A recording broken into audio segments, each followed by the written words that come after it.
আসসালামু আলাইকুম প্রিয় দেশবাসী, দেশ ও দেশের বাইরে থেকে যে যেখান থেকে দেখছেন সকলকে জানাই আন্তরিক শুভেচ্ছা ও অভিনন্দন। তো আদর্শ কৃষকের কিছু গুণাবলী আছে, তার মাঝে কিন্তু আদর্শ কৃষক একজন আমজদ ভাই দীর্ঘদিন কিন্তু তার যে ভিডিও কিন্তু আপনাদের মাঝে আমি দিয়েছি।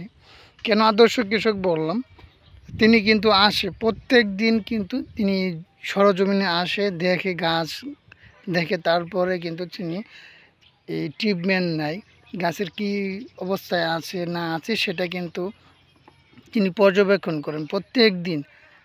আজকে কিন্তু প্রায় আজকে দেখলাম, এসে দেখতেছি তিনি কিন্তু জমিতে আছে।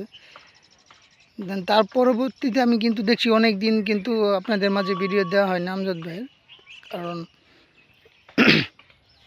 আজকে দেওয়ার কারণটা হচ্ছে, তো আদর্শ কৃষকের কিছু গুণাবলী আপনাদের সাথে শেয়ার করব। আসলে কৃষকের কিছু গুণাবলী আছে, তার মাঝে কিন্তু আপনার প্রত্যেক দিন তিনি কিন্তু সরজমিনে আসবে। আপনার যে যে কোনো সবজি চাষাবাদ করুক না কেন, তিনি কিন্তু সেটা ট্রিটমেন্ট দেখবে, তারপর ট্রিটমেন্ট নেবে, গাছের কোন অবস্থায় গাছ আছে সেটা কিন্তু তিনি দেখবে, তারপরে কিন্তু তিনি ট্রিটমেন্ট নেবে। এবার কিন্তু তিনি 15% প্লটের ভিতরে কিন্তু লাউ চাষাবাদ করছেন। আমি দেখতে পাচ্ছেন এখানে কিন্তু তিনি এই আপনার হুলা কাটি দিয়ে কিন্তু মাছ তৈরি করে গাছ তৈরি করেছেন, তারপরে গোবর দিয়েছেন, তারপরে কিন্তু কিছু কিছু প্যানাও দিয়েছেন কিছু কিছু গাছে, যেটা গাছ একটু নর্মাল সেটাতে কিন্তু তিনি ওই রকমভাবেই ট্রিটমেন্ট নিয়েছেন। তো প্রত্যেকটা বিডে কিন্তু আপনার 3টা থেকে 4টা করে বিচি তিনি বপন করেছিলেন, তো এখানে কিন্তু প্রত্যেকটা বীজ কিন্তু 100% গজিয়েছে। আসলে মূলত হচ্ছে আদর্শ কৃষকের গুণাবলী।